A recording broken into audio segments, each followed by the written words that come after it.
기도하겠습니다. 우리 하나님, 이 수요예배 우리에게 허락하심 감사합니다. 우리에게 하신 그 주의 뜻을 따라서 오늘 함께 예배드리고자 하오니 전능하신 하나님 말씀하시고 우리는 듣겠사오니 응답하여 주시옵소서.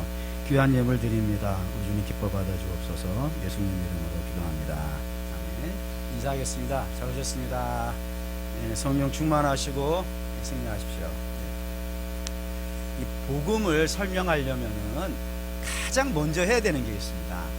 가장 먼저 해야 되는 게 뭐냐면 우리가 죄인인지 우리가 의인인지 이거를 먼저 가름을 해줘야 돼요. 이게 왜 가름이 필요하냐면 의인된 자에게는 뭐가 필요 없겠어요? 복음이 필요가 없습니다. 왜요? 복음은 누구에게 주어진 거니까? 죄인에게 주어진 거예요. 왜 죄인에게 이 복음이 필요하냐면 우리는 죄인은 스스로를 의롭게 할 수 있는 사람이 아니지 않습니까? 근데 이 스스로 의롭게 할 수 없는 우리가 의롭게 되는 것은요, 예수 그리스도가 우리를 위해 죽으신 것이지 않겠습니까? 그래서 복음에는 뭐가 나타나는 거예요? 하나님의 의가 나타나고 하나님의 능력이 나타난다 이거예요. 그래서 그 능력은 죄인을 의인으로 바꿔주는 거예요. 그렇기 때문에 죄인에게는 복음이 필요한 것이고, 그래서 우리가 복음이 필요하다는 사실을 증명하려면 우리의 죄성을요 아주 성경은 집요하게 끄집어냅니다. 성경 넘길 때마다 창세기부터 시작해가지고 아마 요한계시록 전체까지가 다 포함이 된다고 생각하는데, 모든 복음이 등장하는 곳에는 우리의 죄성을 아주 집요할 정도로 구체적으로 막 고발을 하는 거예요. 한번 볼까요? 예를 든다면 로마서 1장 21절. 로마서 굉장히 중요한 책이라는 거 잘 아실 테니까. 로마서 1장 21절 이하에 우리의 모습들을 설명을 하는데, 21절만 일단 좀 보실까요? 21절 읽겠습니다. 하나님을 알되 하나님을 영화롭게도 아니하며 감사지도 아니하고 오히려 그 생각이 허망하여지며 미련한 마음에 어두워졌나니. 이제 죄 이야기를 시작하려는데 늘 얘기했으니까 한번 얘기해 봅시다. 성경이 말하는 죄가 뭐라고요? 하나님과의 단절이다. 그래서 하나님과의 단절이 일어나면 죄인들에게는 세 가지 특징이 나타난다는 거예요. 여기 이제 로마서 1장 21절 이하에 보면 그 첫 번째가 뭐냐면은 우상숭배입니다. 그러니까 하나님을 모르는 거예요. 하나님을 모르니까 하나님 아닌 것을요 마구잡이로 갖다 놓고 이게 하나님이라고 막 주장을 하는 거예요. 나무에게다 돌에다가 짐승에게다가 막 바치면서 이게 우리의 신이라고 막 이야기하는 이런 우상숭배가 어디에서 나오는 거라고요? 하나님과의 단절되어져 있는 죄에서 나오는 것이고, 이것만 있는 게 아니라 도덕적 타락도 나와요. 이런 다음 두 가지가 나오는데 24절 이하에는 음행이 나와요. 음행이 도덕적 타락의 한 모습으로 등장을 하고, 또 하나는 28절 이하에는 악행이 등장합니다. 불의, 살인 이런 모든 악행들도 다 어디의 결과물들이라고요? 죄의 결과물이라고 이렇게 설명하는데, 이 두 가지만 있는 게 아니라 하나가 더 있다는 겁니다. 죄인에게는. 그 세 번째가 로마서 2장 1절이에요. 이건 읽어야 돼요. 읽겠습니다. 그러므로 남을 판단하는 사람아, 누구를 막론하고 내게 핑계하지 못할 것은 남을 판단하는 것으로 내가 너를 정죄함이니 판단하는 내가 같은 일을 행함이니라. 이게 죄인들이 가지고 있는 세 번째 특징이 뭐냐면 남을 판단한다라 이겁니다. 이게 왜 죄인의 특성이 되냐면, 남을 판단하려면 전제가 있어야 돼요. 어떤 전제가 있냐면 나는 어느 자리에 가 있어야 돼요? 의인의 자리에. 자기가 죄인이면서 어떻게 죄인을 정죄하고 판단할 수 있겠어요? 그러니까 나는 의인의 자리에 딱 갖다 놓고 남은 그 죄인의 자리에 갖다 놓고 막 손가락질하고 비난하고 그런다 이겁니다. 그런데 우리는 의인의 자리에 없으니까, 의인의 자리에 있지 않은 사람인데 의인의 자리에 가가지고 내가 남을 판단한다는 거는 이제 문제가 있는 모습이 등장하는 거예요. 가장 대표적인 예를 하나 드릴게요. 누구냐면 다윗입니다. 늘 다윗 까니까 또 깝시다. 다윗, 성경에 등장하는 인물 중에 이보다 더 중요한 인물이 없을 만큼 중요한 것이 다윗인데, 다윗의 인생에서 가장 중요한 날은 언제였을까요? 대개 물어보면 두 가지를 이야기하시는 분이 참 많더라고요. 하나는 사무엘을 만난 거예요. 사무엘이 이새의 집에 와서 다윗의 머리에 기름을 붓고 왕으로 세워준 날. 물론 당연히 중요한 날. 또 어떤 분들은 뭐라고 얘기하냐면 골리앗을 이긴 날. 그래서 꼬마 다윗이 골리앗을 돌멩이를 던져가지고 맞춰주고 이스라엘을 구원해낸 이야기. 이것도 물론 굉장히 중요한 이야기입니다. 뭐 말할 것도 없이 중요한 이야기인데 더 중요한 날이 있어요. 그러니까 다윗의 인생 전체가 바뀐, 다윗이 인생 전체가 송두리째 바뀌고 가치관이 송두리째 바뀐 날이 있어요. 그 날이 언제냐면 나단을 만난 날. 왜 나단을 만난 날이 중요한 날이 되냐면 시편 51편 5절, 시편 51편 5절입니다.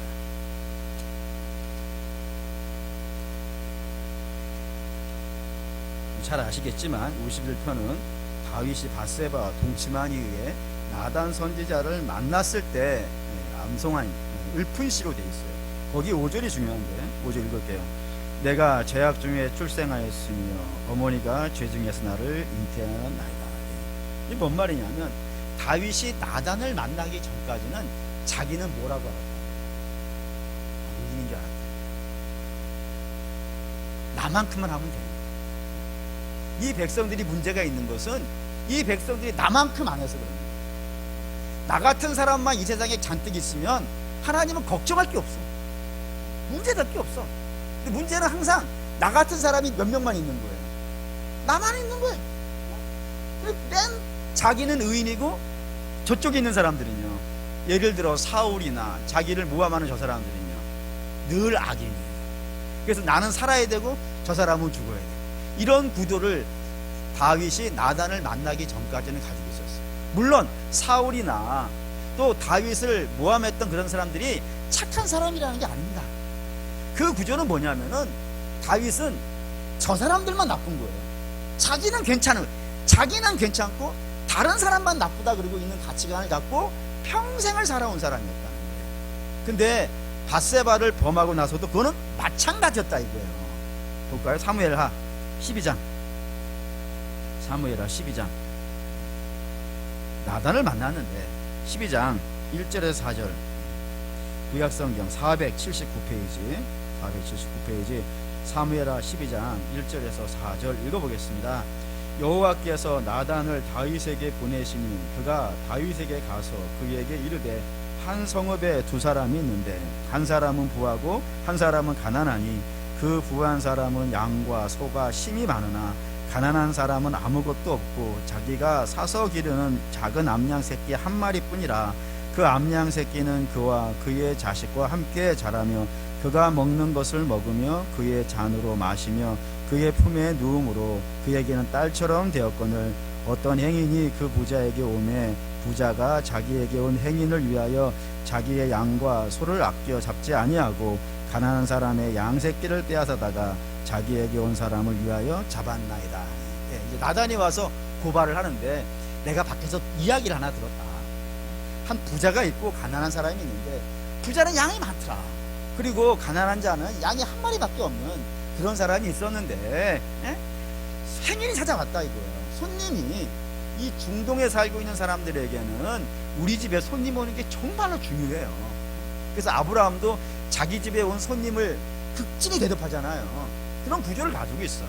그래서 이 부잣집에 손님이 찾아왔는데 손님을 마땅히 대접을 해야 되는데 자기 집에 있는 양으로는요 안 하고, 그러니까 하나밖에 없는 그 가난한 자의 양을 빼앗아다가 행인을 대접을 했다라고 이렇게 고발을 한 거예요.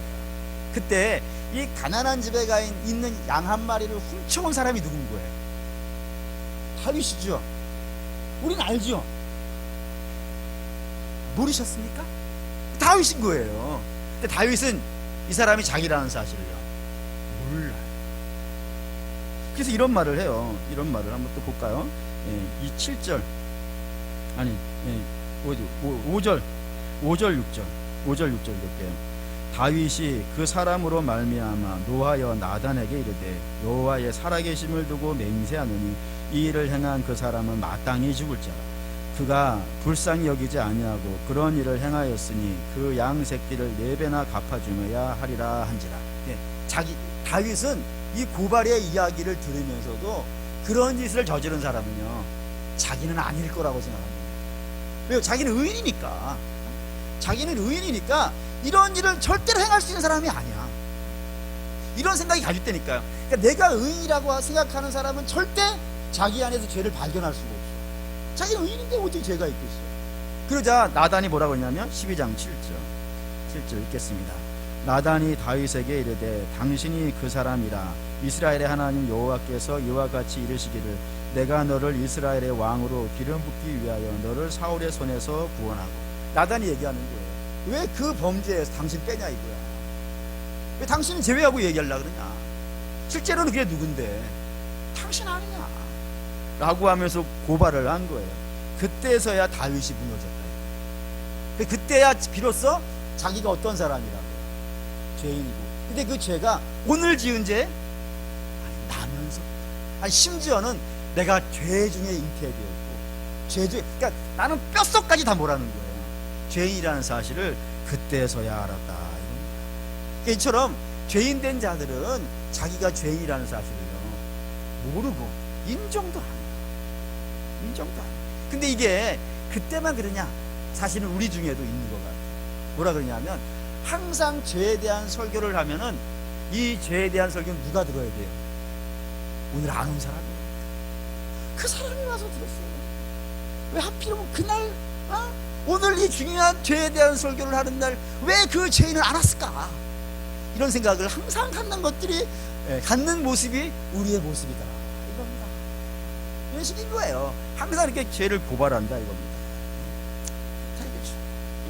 죄인의 특징이 자기는 항상 빼놓는 거예요. 그래서 죄인은 세 가지를 갖고 있는 거예요. 우상 숭배, 그다음에 도덕적 타락, 그리고 자기는 죄인이 아니라는, 요 세 가지를 가지고 있는데, 그 중에서 교회와 성도들에게 제일 심각한 건 뭘까요?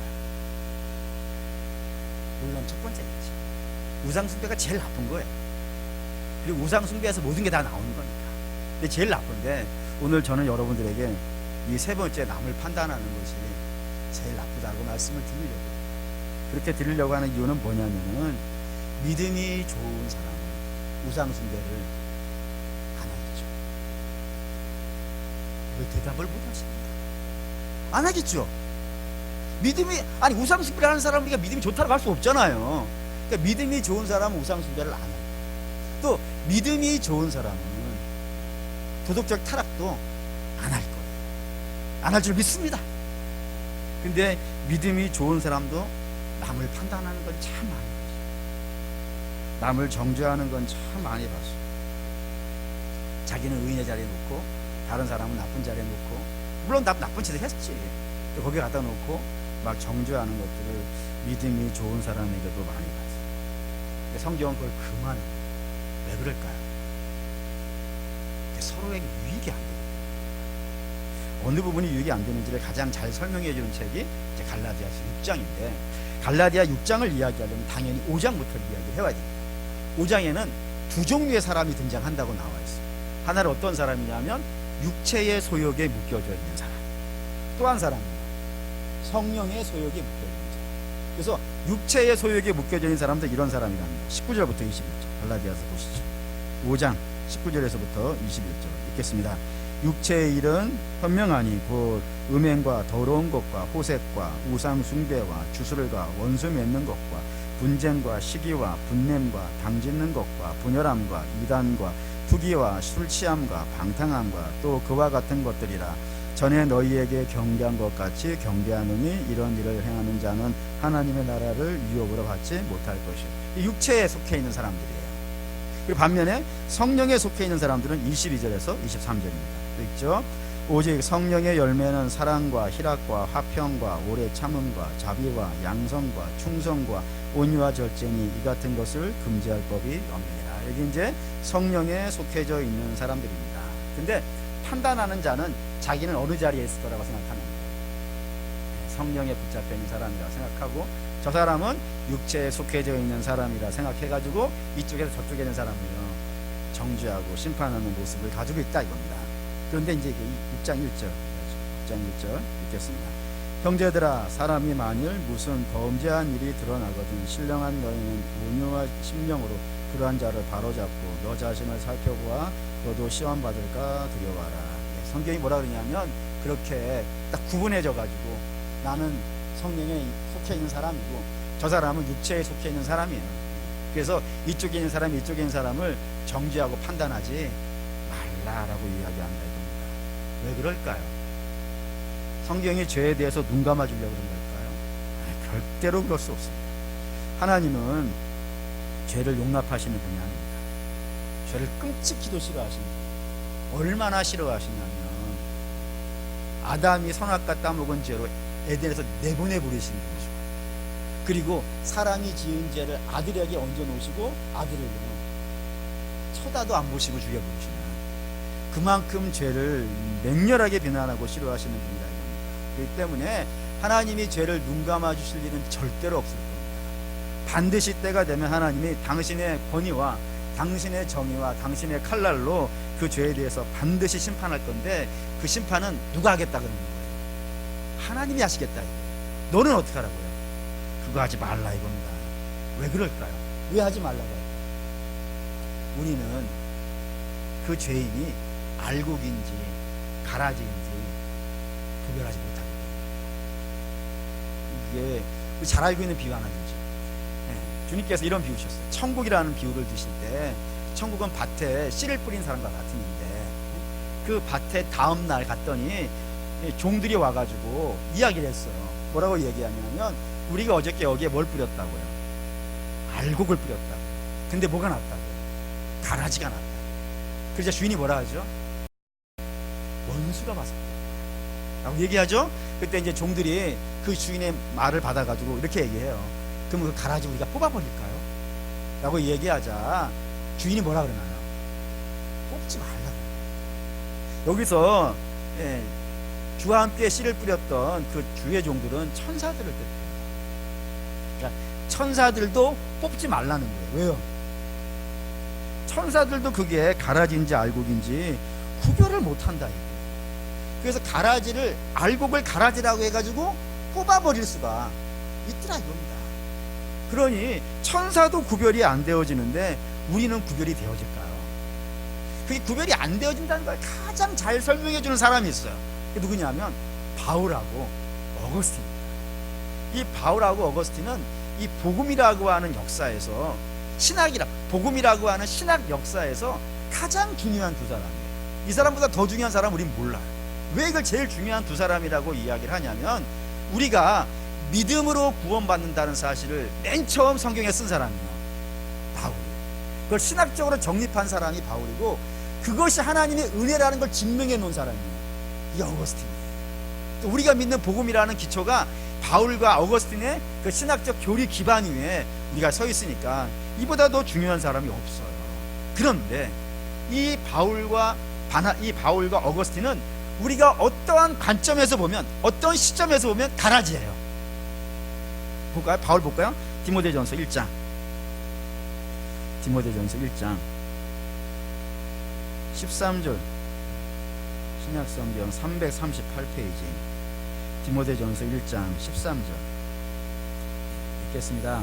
내가 전에는 비방자요 박해자요 폭행자였으나 도리어 긍휼을 입은 것은 내가 믿지 아니할 때 알지 못하고 행하였습니다.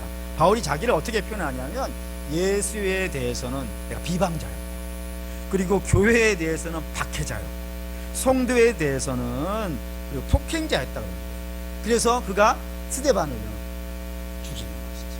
그리고 다메섹에 있는 교회를 깨버리려고 그러는 것이죠. 그게 바울이에요. 그러니 바울은 나쁜 사람 정도가 아니에요. 정말 최악의 사람이에요. 유타인만 해도, 주님 만나기 전까지만 해도 바울보다 더 나쁜 사람이 없을 정도로 아주 나쁜 사람이에요. 어거스틴도 마찬가지입니다. 어거스틴 하면 여러분들이 꼭 같이 생각나는 사람이 하나가 있어요. 누굴까요? 어머니 모니카. 그 어머니 모니카가 얼마나 하나님 앞에 가서 울었는지, 암브로시우스라고 하는 당시의 목사님이 모니카에 가서 뭐라 그러냐면, 눈물 흘리며 기도하는 자의 자식은요 망하지 않는다고 했다는 걸 보면은, 이 모니카가 맨날 뭐 한 거예요? 하나님 앞에서 울었다니까. 얼마나 남봉꾼이면 그러겠어요. 실제로도 그랬어요. 어거스틴은 그 똑똑한 머리로 맨날 주술잡기에 빠져있는 그런 인생을 허비하는 인생이었다 이거. 그래서 엄마 모니카가 맨날 하나님 옆에 가가지고 눈물 흘리며 기도해야 될 만큼 남봉꾼 중에 남봉꾼. 그러니까 그런 타이밍에 이 바울과 어거스틴을 우리가 봤다면 그 사람들 뭐라 그럴 것 같으세요? 또 증거가 하나가 있어요. 이게 사도행전 9장, 사도행전 9장에 이렇게 말하는 사람이 있어요. 바울에 대해서. 9장 13절 14절. 사도행전 9장 13절 14절 읽겠습니다. 아나니아가 대답하여 주여 이 사람이 대하여 내가 여러 사람에게 듣사온즉 그가 예루살렘에서 주의 성도들에게 적지 않은 해를 끼쳤다 하더니 여기서도 주의 이름을 부르는 모든 사람을 결박할 권한을 대제사장에게서 받아왔나이다. 예. 성도들을 어떻게 하는 사람이라고요? 해 끼치는 사람. 바울. 알곡을 해 끼치는 게 누구예요? 알곡을 해 끼치는 게 카라지잖아요. 그러니까 우리 같은 사람이 얘기한 게 아니라니까요. 아나니아예요. 아나니아는 다메섹 교회의 리더예요. 주님과 직접 대화를 하는 사람이고, 그가 가서 안수해 주니까 눈에 덮여져 있었던, 바울의 눈에 덮여져 있었던 것이 풀리게 했던 그런 믿음의 사람이란 말이에요. 그런 사람이 봤을 때 사도 바울은 뭐 같은 사람인 거예요? 가라지예요. 그러니까 어떤 시점에 보냐에 따라서 사람은 이 사람이 가라지인지 이 사람이 알곡인지 몰라요. 천사도 모르고 아나니아도 모르고 당연히 우리는요 모르지. 오직 누구만 알겠어요? 주님만 알아요. 주님이 어떻게 하시는가 볼까요? 9장 15절 16절 9장 15절 16절 읽겠습니다. 주께서 이르시되 가라 이 사람은 내 이름을 이방인과 임금들과 이스라엘 자손들에게 전하기 위하여 택한 나의 그릇이라. 그가 내 이름을 위하여 얼마나 고생을 받아야 할 것을 내가 그에게 보이리라. 이때까지만 해도 바울은 아무것도 안 했어요. 그가 한 건 유일하게 딱 하나예요. 뭐예요? 주님을 비방하고 교회를 폭행하고 성도들을 괴롭히는 그거밖에 안 한 사람이에요. 근데 그런 사람이 앞으로 하나님 나라에 크게 쓰임 받을 거라는 거 누구만 알고 있는 거예요? 우리 주님만 알고 있는 거예요.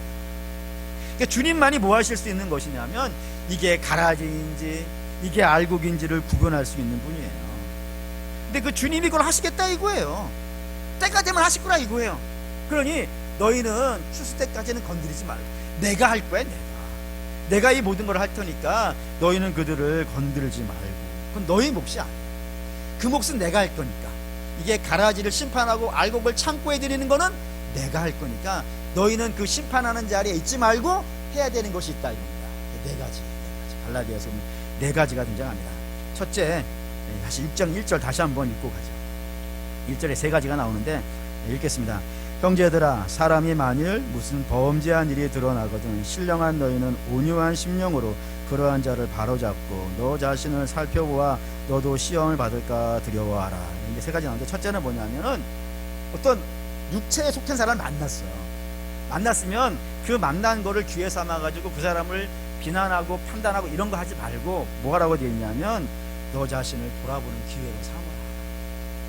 너 자신을 돌아보는. 그 중에 특별히 여러분들이 보셔야 되는 단어 중에 하나가 신령한 너희라는 거예요. 굉장히 중요한 거예요. 이거를 잘못 읽으면 오해를 하게 되는데, 어떻게 오해되냐면 나는 어디에 있는 사람으로 보이는 거예요. 신령한 사람, 의로운 사람, 이런 사람으로 이렇게 잘못 읽혀지기가 쉽습니다. 근데 여러분, 저와 여러분들은 이미 알고 있듯이 우리는 신령한 사람 출신이 아닐걸요. 우리는 의로운 사람 출신이 아닐걸요. 우리는 어디 출신이에요? 우린 죄인 출신이에요. 뭐 이렇게 표현이 거칠을 수도 있겠지만 사실입니다. 우린 죄인 출신이에요. 그런데 이 죄인 출신이 어떻게 신령한 자가 되어져 있는 거예요? 이게 복음이었다. 우리 주님이 우리를, 그 죄인을 당신의 보혈로 씻어 거룩하게 만들어줬기 때문에 우리가 의인이 된 거예요. 그런 관점으로 여러분 이걸 보셔야 된다 이겁니다. 즉 어떤 사람이 죄 지은 사람을 봤어요. 육체에 속해 있는 사람을 봤어요. 그러면 저 사람을 비난할 것이 아니라 나도 거기에 같은 사람이에요. 저 사람이 특별히 더 나빠가지고 그런 짓을 저지른 것이 아니라 나도 그 상황에 있으면 그 죄를 지을 수 있는 사람이었다는 걸 알아야 돼요. 뿐만 아니라, 그런데 나도 그런 사람과 같이 똑같은 그 죄를 지을 수 있는 사람인데 오늘 왜 안 지은 거예요? 우리 주님이 우리를 불쌍히 여기셔서 그 죄를 지을 수 있는 기회를 안 주셨어요. 뿐만 아니라 그 죄에 들어갈 수 있는 기회가 있었는데도 불구하고 못 들어가더라고요. 건져내셨기 때문에. 또 우리도 이렇게 건진받은 사람이에요. 우리도 건진받았는데 우리가 능력이 있어서 거기서 나왔다 그러면은 능력이 없는 사람을 조롱하고 멸시하고 천대할 수 있어요. 왜 못 나오냐고, 나를 보라고, 나는 안 나왔지 않냐고 이렇게 할 수 있지만 우리도 건진받은 사람이라니까요. 건진받은 사람이 왜 우리 주님께서 아직 건지지 못해서 거기 있는 사람일 뿐인데 그 죄 지은 사람을 이렇게 조롱하고 멸시하고 천대했어야 되겠느냐. 그러니 너희는 육체에 속해 있는 사람을 만나게 되어진다면 그거를 기회 삼아서 다른 사람을 공격하고 판단하고 정죄하고 심판하는 그런 자리에 있지 말고, 너도 그 자리에 있을 수 있는 사람인데 하나님의 크신 은혜로 우리가 그 자리에서 벗어나 의인의 자리에 와 있다는 사실에 대해서 어떻게 하라고요? 감사하라고. 하나님의 사랑을 찬양하고 그 하나님의 영광을 올릴 수 있는 그런 사람이 되어야지. 그런 기회를 삼아야지 비난하는 자로 기회 삼지 말라. 두 번째는 뭐라고 되어 있냐면 온유한 심령으로 바로잡으라고 되어 있어요. 여기에서 바로잡으라는 뜻을 여러분이 먼저 좀 이해하셔야 되는데, 여기에서 바로잡는다는 건 이런 뜻이에요. 우리가 팔이 골절됐어요. 어떻게 사고가 나가지고 팔이 골절됐어요. 그러면 어디를 가야 됩니까? 병원에 가야죠. 정형외과를 가야죠. 정형외과를 가가지고 가면 뭐 해주나요? 이렇게 사진 찍죠. 약도 주고 막 그래요. 근데 뭐 그 사진도 안 찍어도 되고 약도 안 줘도 돼요. 근데 꼭 하고 와야 되는 건 있어요. 깁스하고 와야 돼요. 왜 깁스하고 와야 될까요? 뼈라는 거는 쉽게 안 붙어요. 쉽게 안 붙어요. 그래서 시간이 걸려요. 부러진 뼈와 뼈 사이에서 진이 나와야 된다 하잖아요. 진이 나와가지고 이렇게 붙여줘야 돼요. 그러니까 뭐 수술하는 것도 마찬가지겠죠.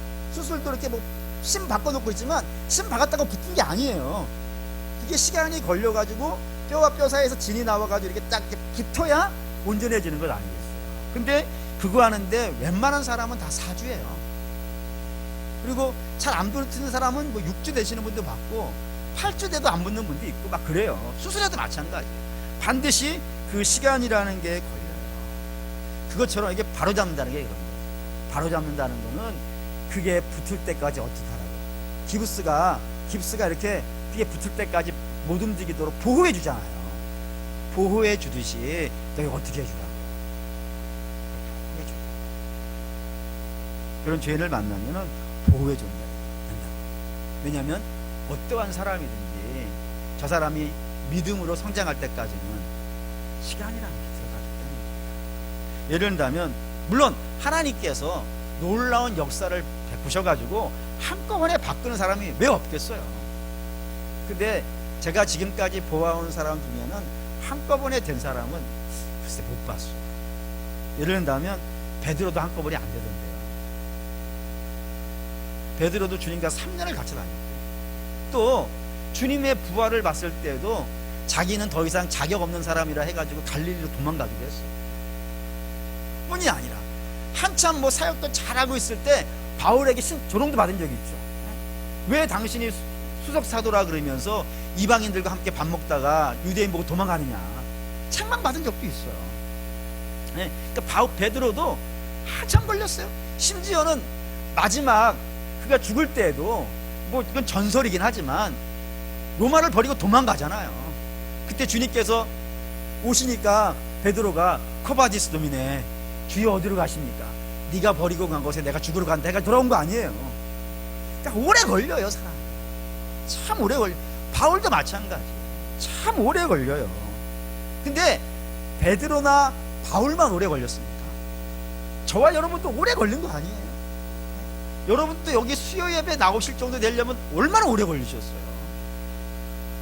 뿐이 아니라 뭐 새벽 기도는 더 오래 걸리죠.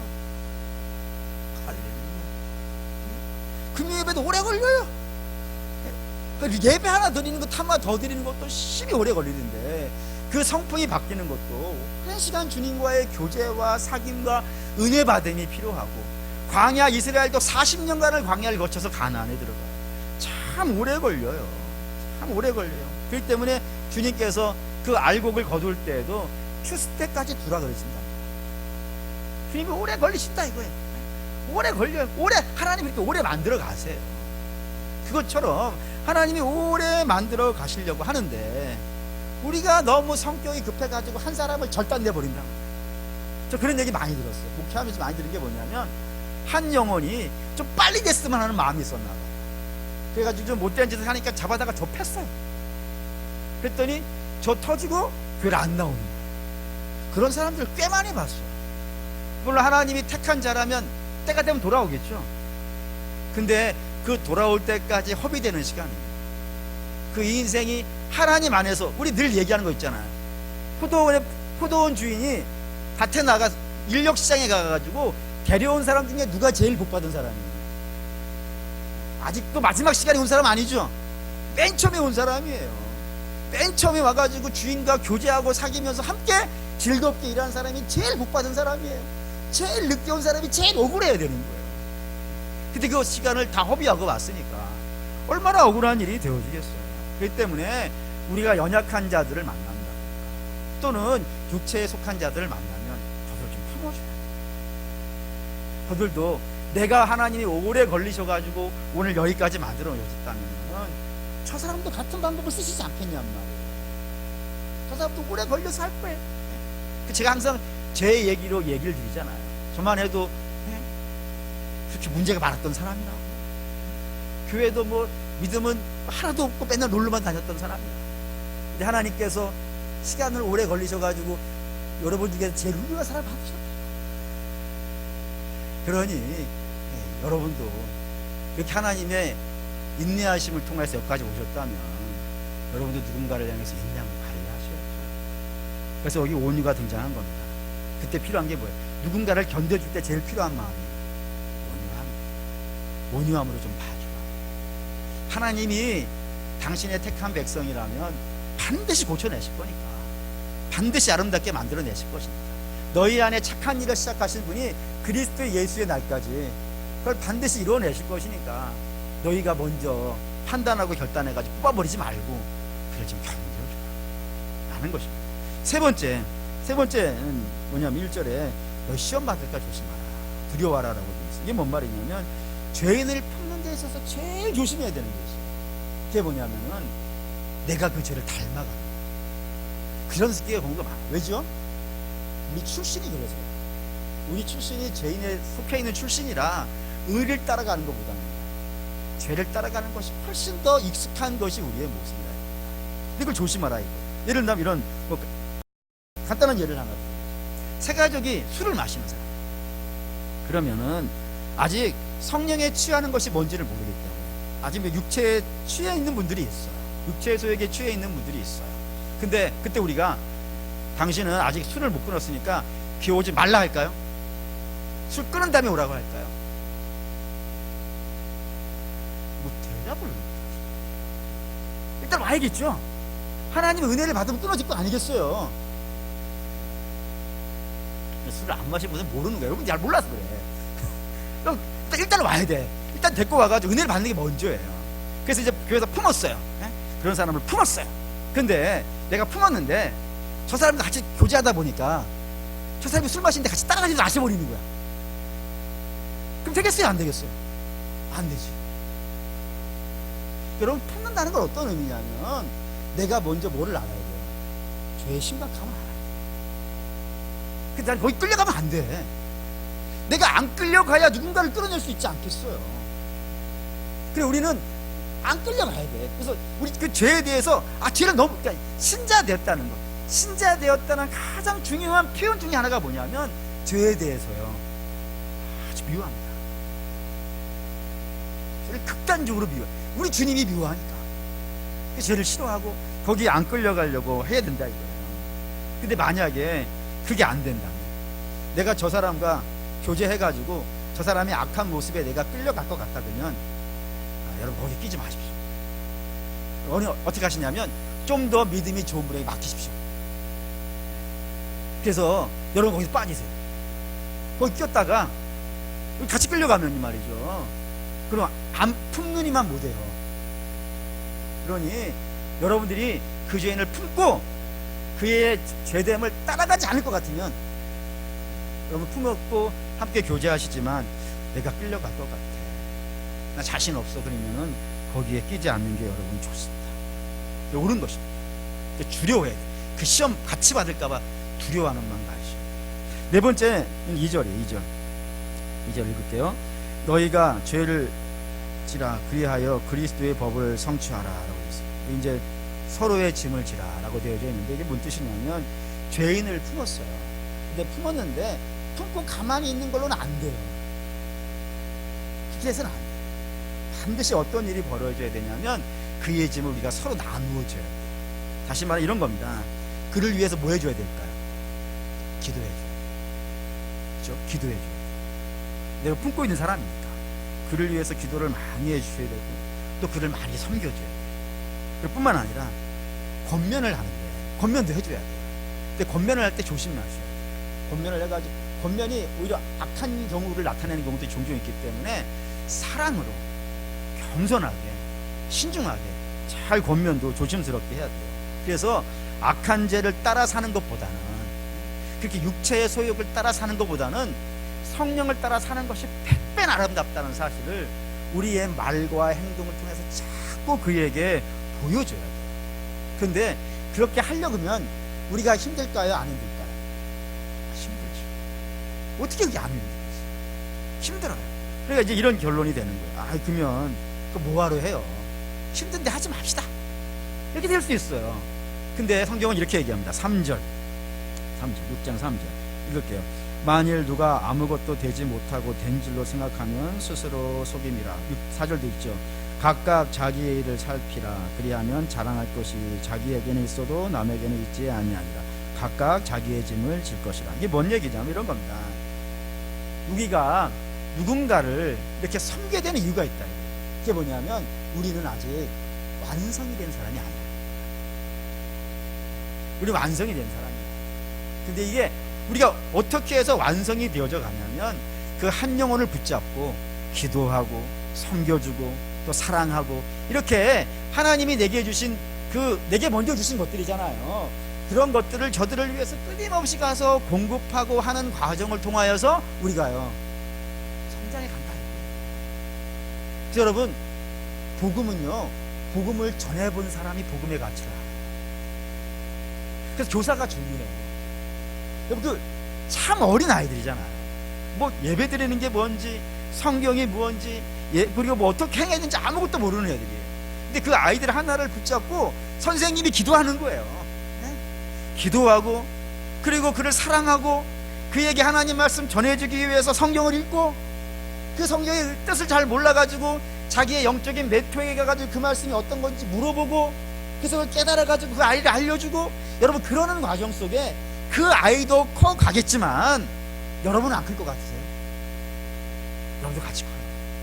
저는 그걸 가베라는 말을 참 좋아해요. 제가 신학대학 갔더니 가베라는 말을 쓰더라고요. 그래서 가베가 뭐냐고, 저를 멘티라 그러죠. 제가 멘토하는 곳이고 저를 이렇게 멘티하시는 분이 있었어요. 근데 그분이 자기를 가베라고 부르라고 그러더라고요. 가베가 뭐냐고 그랬더니 그분이 하시는 말이 뭐였냐면 가르치면서 배운다. 내가 그때 이제 제가 형이었습니다. 제가 나이 많은 것들었으니까 산형을 섬겨드리면서 제가 한 번 더 기도하고, 한 번 더 하나님 말씀 보고, 한 번 더 섬겨가면서 주님의 마음을 그렇게 배워가고 있는 중이에요. 그래서 나는 가르침에 배우는 사람입니다 하면서 가베라 부르더라고요. 여러분, 그분만 그러겠습니까? 우리도 마찬가지예요.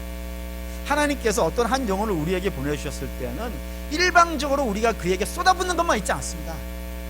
우리가 그를 위해서 기도하고 그를 섬겨가는 과정 속에 우리의 믿음도 자라고, 우리도 함께 성장하게 되어 있다. 그래서 그 역할을 위해서 우리 하나님께서 보내주셨다 이겁니다. 그리고 사랑하는 믿음의 성도 여러분, 결론을 내죠. 육체의 소욕이 우리 중에 없었으면 좋겠어요. 근데 교회라는 공동체는 참 특이해서 굉장히 다양한 스펙트럼이 있어요. 믿음이 아주 좋은 분에서부터 이제 믿음이 시작되어진 분, 아직 태중에 있는 분도 있어요. 아주 다양하게 굉장히 넓은 스펙트럼이 있어요. 하나님께 함께 모아놓으셨다. 왜 함께 모아놓으셨을까? 그거는 그런 사람들, 연약한 사람들 보면서 우리도 저런 사람이었어요. 그 잊지 말라. 우리도 저런 사람이었었는데 하나님이 오늘 여기까지 나를 은혜를 베푸셔가지고 여기까지 성장시키셨다는 그 하나님의 사랑을 잊지 않게 하시려고 우리의 연약한 자를 보내주시는 것이고, 또 뿐만 아니라 그 한 사람을 우리가 잘 섬기는 걸 통하여서 우리의 믿음이 잘 성장하기 위해서 그 한 영혼을 보내주신 것이지, 그 연약한 영혼을 우리가 심판하고 정죄하라고 우리 보내신 분은 아니라. 사랑하는 우리 믿음의 성도들, 우리 중에도 그런 분들이 있겠죠. 그러면 우리 정죄하고 심판하는 자리에 서가지고 나는 괜찮은 사람, 넌 나쁜 사람 이렇게 구분하지 마시고, 한 그 못난 영혼을 보면서 나도 저 하나님과 얼마나 사랑하실게요, 이렇게 아름답게 만들어주세요 하면서 하나님의 사랑에 감사하신 여러분 되시길 바랍니다. 그리고 그 사랑을 받으셨으면 그 한 영혼을 위해서 여러분들이 잘 섬겨가지고 저와 여러분이 함께 주 안에서 교회되어 가시는 그런 역사에 있으시기를 주의 이름으로 축원합니다. 기도하겠습니다. 우리 아버지 하나님, 사람이 만일 무슨 범죄한 일이 드러나거든 신령한 너희는 온유한 심령으로 그러한 자들을 바로잡고 너 자신을 살펴보아 너도 시험에 받을까 두려워하고 서로의 짐을 져서 그리스도의 복이 완성되게 하라라고 하시는 명령을 오늘 우리가 받았습니다. 주님, 우리가 하나님 연약한 자를 만났을 때 하나님처럼 정죄하지 않는 그런 사람의 자리에 있지 아니하게 하시고, 하나님 저를 보면서 우리 하나님의 위대하신 사랑을 다시 한번 감사하는 사람이 되게 하시고, 하나님 구하 없는 것은 그 연약한 사람을 우리가 품고 섬겨가는데 그의 죄를 우리가 닮아가지 아니하게 하시며 든든하게 서서 함께 짐을 지고 하나님의 교회의 법을 세워가는 역사 있게 하여 주시옵소서. 감사드리며 예수님 이름으로 기도합니다.